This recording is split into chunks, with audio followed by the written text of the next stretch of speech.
Seperti yang kita maklum bahawa Datuk Seri Ismail Sabri Yaakob mendapat perkenan istana Yang di-Pertuan Agong untuk dilantik sebagai Perdana Menteri Malaysia yang ke-9. Terus saja bersama dengan Profesor Madya Dr. Hamidin Hamid, Fellow Penyelidik Ilham Center yang sebelum ini berhari-hari bersama dengan kita untuk kita melihat kepada siapa Perdana Menteri Malaysia yang ke-9. Tetapi hari ini telah terjawab. Reaksi awal Doktor kepada pengumuman ini.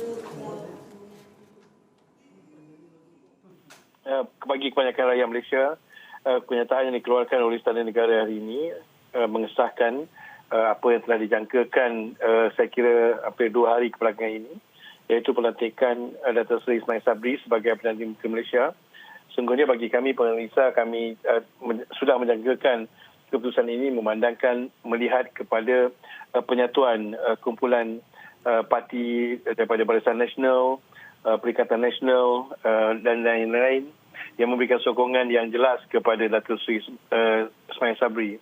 Ia amat berbeza dengan keadaan semasa hujung bulan Februari dan awal Mac 2020, apabila ketika itu masih lagi terdapat ketidaktentuan dalam konteks ahli-ahli parti yang melompat dari satu parti ke parti yang lain. Dalam konteks pemilihan Perdana Menteri kali ini, ianya lebih boleh dikatakan bersifat straightforward. Di antara Datuk Seri Anwar Ibrahim dan juga Datuk Ismail Sabri. Dan jelas, saya rasa kumpulan daripada Barisan Nasional, Perikatan Nasional dan juga parti-parti lain, GPS semua, amat kukuh dalam penyatuan mereka untuk memilih Datuk Seri Ismail Sabri. Jadi, selepas saya kira yang Tuan Agong menjalankan pada hemat baginda, bagaimana baginda menentukan pemilihan itu dengan meminta SD daripada setiap ahli Parlimen Malaysia, kemudian berjumpa dengan setiap seorang daripadanya, kemudian juga mendapatkan pandangan daripada Raja-Raja Melayu yang memerintah yang lain dengan mengadakan sidang khas Majlis Raja-Raja, dan pada petang ini telah mengesahkan pelantikan Perdana Menteri yang ke-9, iaitu Datuk Ismail Sabri. Jadi saya kira ia menamatkan spekulasi tentang pelantikan Perdana Menteri dan juga bermakna akan berlakulah penubuhan kerajaan baru di Malaysia pada esok. Tiada lagi spekulasi tetapi komitmen dan juga cabaran termasuk kesediaan untuk membentuk solidariti dalam kalangan-kalangan ahli parlimen khususnya di Dewan Rakyat. Bagaimana Datuk melihat kepada cabaran ini kepada Perdana Menteri Malaysia yang ke-9? Terima kasih, San. Saya kira seperti yang saya katakan di Aswawani beberapa kali sebelum ini, saya kira apa yang paling penting ialah kita melihat bagaimana rentak seharinya Perdana Menteri yang baru ini, bagaimana Datuk Ismail Sabri akan cuba bukan saja mengikut titah yang di-Pertuan Agong, tetapi saya kira juga memenuhi aspirasi rakyat yang tidak mahu ahli politik sentiasa bertelagah mementingkan kepentingan diri dan kepentingan parti mengatasi kepentingan negara. Jadi dalam konteks ini saya berharap agar Datuk Seri Ismail Sabri berjaya mengulurkan tangan kepada parti pembangkang dan kumpulan-kumpulan lain yang dijangka boleh memberikan sumbangan kepada negara. Kumpulan teknokrat, profesional yang saya kira mampu untuk menggalas tugas, memberikan usaha dan tenaga serta buah fikiran untuk bagaimana kita boleh keluar daripada COVID-19 ini dengan jayanya, dan juga untuk memastikan ekonomi kita kembali ke landasan yang tepat, dan pada masa yang sama kita meningkatkan lagi perkembangan sosial kita yang sangat-sangat menerima kesan daripada COVID-19. Jadi saya kira saya bukan sahaja mahu melihat pembentukan kabinet, tapi bagaimana pendekatan yang akan diambilkan oleh kerajaan baru ini berdepan dengan situasi ini. Dan juga Prof, pembentukan kabinet yang paling efektif dan inklusif yang perlu dilakukan ataupun dilaksanakan oleh Datuk Seri Ismail Sabri Yaakob. Ehsan, saya kira saya tidak menaruh harapan terlalu tinggi dalam konteks ini. Realitinya, apabila kita melihat berlakunya negosiasi elit dalam konteks memberikan sokongan kepada Barisan Nasional untuk memastikan Datuk Ismail Sabri memegang jawatan Perdana Menteri ini, sudah tentu akan berlakunya negosiasi dengan parti-parti yang menyokong, dan dengan itu kebiasaannya dari segi tradisinya reward akan diberikan dengan memberikan kota-kota tertentu kepada setiap parti yang terlibat dalam membawa beliau sebagai Perdana Menteri. Cuma apa yang saya harapkan kali ini, biarlah ianya berlaku dalam konteks yang minima, yang pastinya mesti diberikan penekanan kepada siapakah yang mampu. Di sini saya amat berharap agar kemampuan seseorang individu itu yang diambil kira, bukan partinya, bukan sumbangan partinya kepada yang bawa beliau sebagai Perdana Menteri. Saya kira ini amat penting dan rakyat memerhatikan ini. Dan sekiranya Datuk Ismail Sabri kekal dengan, saya kira, dengan formula lama, hanya mementingkan pelantikan ahli politik daripada parti tertentu, saya kira defisit kepercayaan yang dialami oleh rakyat terhadap kerajaan ketika ini mungkin tidak akan meningkat. Di sini saya rasa cabaran pertama yang dihadapi oleh Datuk Ismail Sabri. Pertama sekali, beliau harus ingat bahawa beliau juga merupakan sebahagian daripada kabinet. Malahan beliau mengetuai COVID-19, okay? Dalam konteks sebagai Menteri Kanan dan Keselamatan. Jadi dalam konteks ini saya kira rakyat masih lagi melihat beliau mempunyai peranan dalam membawa kita kepada situasi hari ini.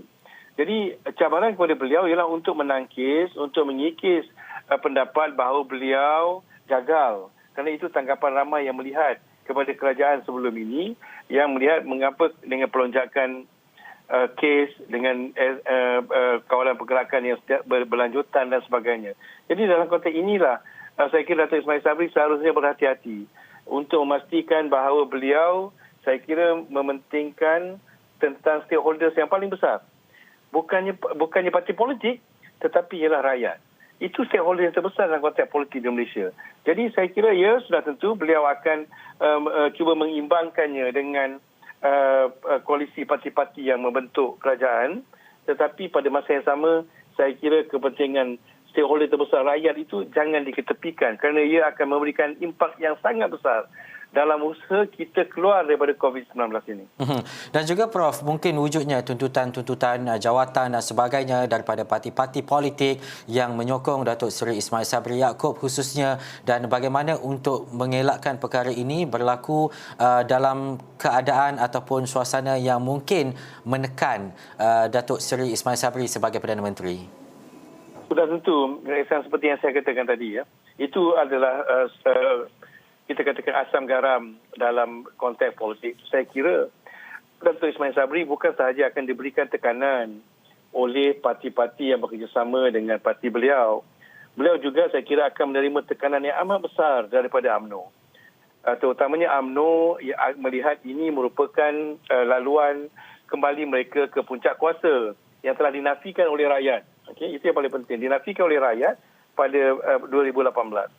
Tetapi pada masa yang sama sudah tentu UMNO akan menggunakan keputusan hari ini untuk mengukuhkan lagi kedudukan mereka yang dilihat agak terumbang-ambing kerana mereka tidak berada dalam kerajaan sebelumnya sehinggalah dibawa masuk oleh Tan Sri Muhyiddin.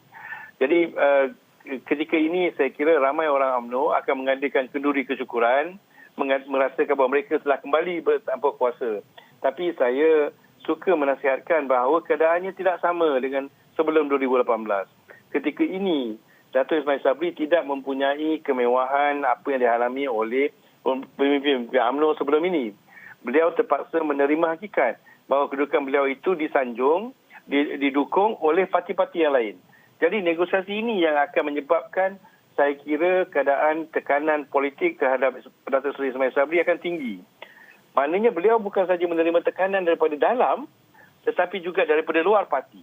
Dan tambah lagi, pada masa yang sama, sudah tentu beliau akan mendapat tekanan daripada pembangkang, NGO, CSO dan yang lain-lain. Tapi saya kira apa yang paling penting sekali ialah bagaimana beliau cuba mengimbangkan itu.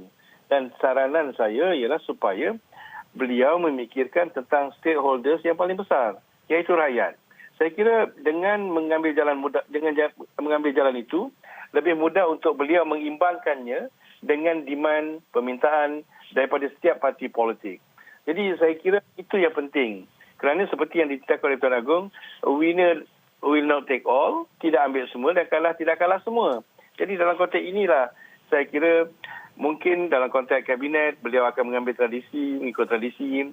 Tetapi pada masa yang sama, saya juga ingin melihat dalam konteks pendekatan kita menangani COVID, permasalahan ekonomi, beliau akan cuba masuk mereka daripada pembangkang, mereka daripada teknokrat ataupun profesional untuk duduk dalam jawatan kuasa dan memberikan pendapat yang lebih penting lagi kepada kerajaan. Dan juga Prof, akhir sekali dalam bulan kebangsaan, bulan Ogos ini pastinya Prof membawa cabaran, membawa harapan dan juga pengharapan yang cukup besar dalam kepimpinan baharu Perdana Menteri. Apa yang Prof sebagai rakyat Malaysia harapkan? Saya kira merupakan salah satu yang kalau kita melihat apa yang berlaku di England, ya, di United Kingdom, apabila mereka dibenarkan semula kembali, mereka merasakan itu sebagai Freedom Day bagi mereka. Kita juga sebenarnya menantikan itu supaya kita boleh kembali semula kepada kehidupan yang normal dalam konteks kehidupan normal baru ini. Dan saya kira sesungguhnya dalam bulan kemerdekaan ini seharusnya kerajaan baru yang akan terbentuk ini akan cuba memberikan nafas baru. Satu pendekatan yang baru. Satu amalan politik yang baru. Saya rasa ia merupakan satu yang sangat diperlukan oleh Malaysia ketika ini, Hasan. Sebagai seorang rakyat Malaysia, saya kira saya merayu kepada pihak siapa saja yang berkuasa untuk memberikan suatu nafas baru.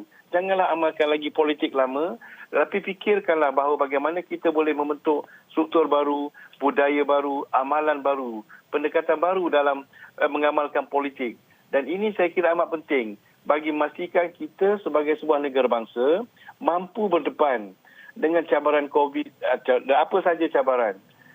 Menarik untuk saya katakan, Ihsan, saya mengatakan bahawa COVID ini telah membuka banyak kelemahan kita. Menyedarkan kita bahawa apa saja amalan kita sebelum ini nampaknya sememangnya tidak mencukupi. Dia memberikan kita satu cabaran yang tidak pernah kita alami. Jadi oleh itu kita harus mendapatkan pendekatan yang baru, amalan yang baru untuk kita berdepan dengan suasana yang baru ini. Jadi diharapkan kerajaan baru ini akan melihat ke arah itu. Okey, membuangkan tradisi dan amalan politik yang tidak sihat dan memberikan sesuatu yang lebih diterima oleh rakyat bagi membawa kepercayaan, keyakinan rakyat untuk bersama-sama dengan kerajaan. Ini akan memudahkan lagi proses kita keluar daripada permasalahan yang dibawa oleh COVID ini, Hasan.